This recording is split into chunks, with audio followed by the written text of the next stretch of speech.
Haleluya. Selamat tahun baru. Selamat menyongsong tahun 2026. Ya. Mari kita dengar apa pesan Tuhan di tahun yang baru bagi kita semua sekalian. Mari kita berdoa. Bapa di surga, kami datang kepadamu. Berterima kasih karena kami boleh masuk di tahun 2026. Namun sebelum kami jauh melangkah, kiranya bekali kami dengan firman-Mu. Karena firman-Mu adalah pelita bagi kaki kami dan terang bagi jalan kami. Di dalam nama Tuhan Yesus, kami sambut firman-Mu. Amin. Tahun baru, apa yang biasanya kita kejar? Saudara-saudara yang terkasih, tahun baru hampir selalu dimulai dengan satu kata, yaitu target. Target hidup lebih baik, target lebih berhasil, target lebih rohani, tentu target lebih diberkati. Media sosial penuh dengan resolusi. Buku agenda baru dibuka dengan daftar mimpi-mimpi yang indah. Kalender baru diisi dengan rencana-rencana yang besar. Tetapi firman Tuhan membuka tahun ini bukan dengan target, melainkan dengan sebuah gambaran. Ia seperti pohon yang ditanam di tepi aliran air. Mazmur 1 ayat 3. Alkitab tidak memulai tahun dengan pertanyaan, apa yang akan kamu capai? Seberapa tinggi kamu naik? Tetapi dengan pertanyaan yang jauh lebih dalam. Di mana kamu ditanam? Dari mana hidupmu menerima aliran? Tahun baru bukan terutama soal kemana kita pergi, tetapi dari mana kita hidup. Perhatikan kebenaran ini. Yang pertama, ada dua jalan, ada dua sumber kehidupan. Mazmur 1 dibuka dengan sangat tegas, hanya ada dua jalan hidup. Berbahagialah orang yang tidak berjalan menurut nasihat orang fasik, tidak berdiri di jalan orang berdosa, dan tidak duduk dalam kumpulan pencemooh. Mazmur 1 ayat 1. Perhatikan urutan dan progresinya. Berjalan, berdiri, lalu duduk. Ini bukan sekedar perilaku manusia. Ini adalah proses keterikatan. Seseorang tidak tiba-tiba menjadi fasik. Ia mulai dari siapa yang dia dengar. Kemudian ia mulai dari nasihat apa yang ia izinkan membentuk pikirannya. Tahun baru seringkali gagal bukan karena niatnya yang salah, tetapi karena sumbernya salah. Mazmur ini tidak berkata berbahagialah orang yang rajin, berbahagialah orang yang religius, tetapi berbahagialah orang yang sumber hidupnya benar. Pertanyaan awal tahun bukan apa rencana tahun ini, tetapi siapa yang paling mempengaruhi caramu berpikir, caramu memilih, caramu melangkah. Kebenaran berikutnya adalah ditanam, bukan menanam diri. Mazmur 1 berkata, ia seperti pohon yang ditanam di tepi aliran air. Perhatikan ayat 3. Perhatikan baik-baik, pohon itu tidak menanam dirinya sendiri. Ini kebenaran yang sangat penting. Hidup rohani bukan proyekmu sendiri, bukan proyek pribadi. Pertumbuhan sejati selalu dimulai dari Tuhan yang menanam. Kata ditanam berbicara tentang kedaulatan Tuhan. Ada prosesnya Tuhan. Itu adalah penempatan ilahi. Dan tentu ada waktunya Tuhan. Banyak orang ingin cepat berhasil, cepat berbuah, cepat terlihat. Tetapi Tuhan lebih tertarik pada akar yang kuat, saudara. Lokasi yang tepat di mana saudara tertanam. Aliran yang sehat di mana saudara terima aliran kehidupan. Yesus mengatakan hal yang sama dalam Yohanes 15. Tinggallah di dalam aku. Mazmur 1 dan Yohanes 15 berbicara dengan satu suara. Hidup yang berbuah tidak dimulai dari usaha kita, tetapi dari kelekatan, keterhubungan.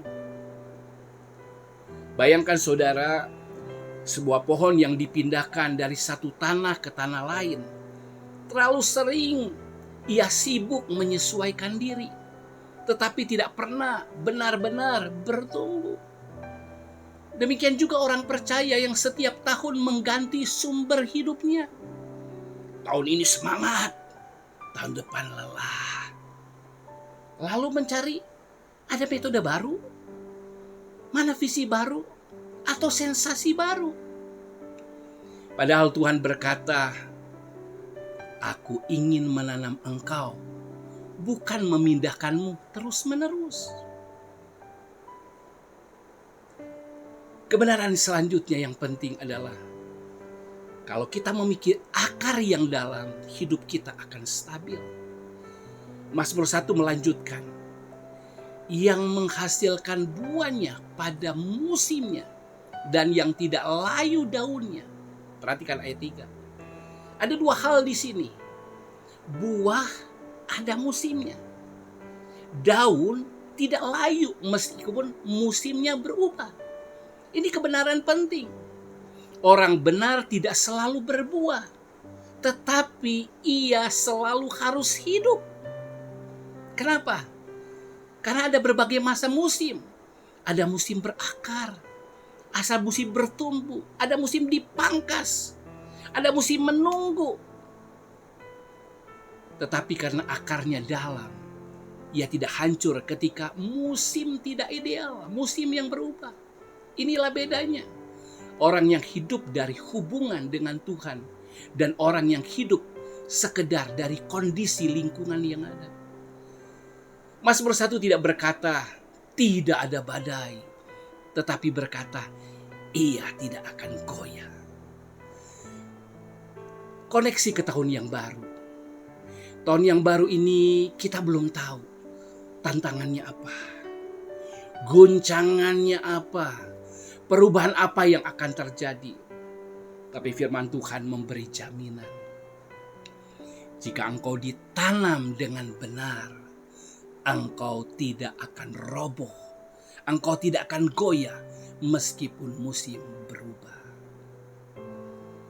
Kebenaran yang lain lagi. Hidup yang terhubung akan memisahkan dirinya sendiri. Apa maksudnya?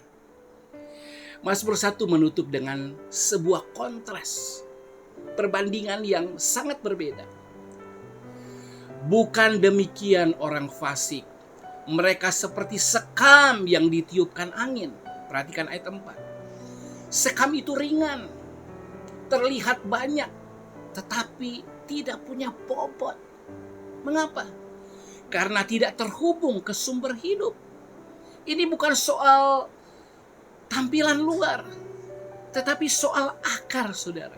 Kebenarannya, hidup yang tidak melekat akan selalu dikendalikan oleh angin, oleh tren, oleh opini, oleh ketekanan-tekanan, oleh ketakutan, kegelisahan, oleh keadaan.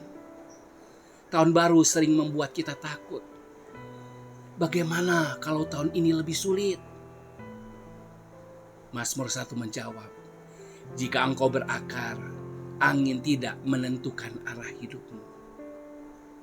Sebagai penutup, mari memulai tahun yang baru di tempat yang benar. Saudara-saudara, tahun lalu kita menutup dengan Yohanes 15. Tinggallah di dalam aku. Hari ini kita membuka tahun baru dengan Mazmur 1. Ia seperti pohon yang ditanam. Ini bukan dua pesan. Ini satu perjalanan yang berkesinambungan, berkelanjutan. Akhir tahun bicara tinggal. Awal tahun bicara ditanam. Bukan ambisi dulu, bukan resolusi dulu, tetapi akar dulu. Kiranya Tuhan menolong kita di tahun 2026. Seperti janji saya, saudara. Tahun ini kita akan belajar lebih banyak apa yang Tuhan beri. Saya telah menulis buku, mulai dari berakar, supaya kita sungguh-sungguh tertanam. Setelah kita berakar, kita akan bertumbuh. Bertumbuh yang benar. Belum berbuah, tetapi kita akan terus bertunas. Kalau kita sudah berakar, bertumbuh dan bertunas, pada waktunya kita akan berbuah.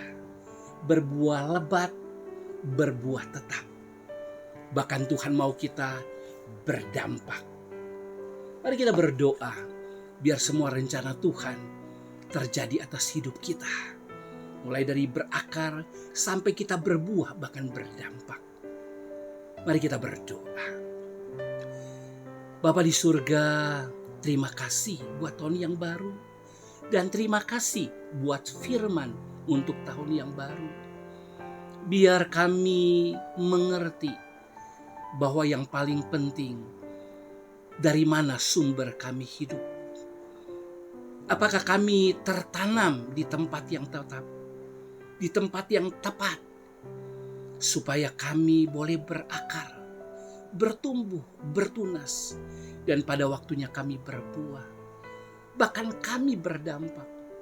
Itu sebabnya kami serahkan waktu kami serahkan hidup kami, dan kami mau berkomitmen untuk tertanam di bait-Mu, pada firman-Mu. Dan kami berdoa, datanglah kerajaan-Mu, jadilah kehendak-Mu. Biar nama-Mu terus dimuliakan, terpujilah nama-Mu. Di dalam nama Tuhan Yesus kami berdoa. Haleluya. Amin. Sekali lagi selamat tahun baru. Tuhan Yesus memberkati. Haleluya.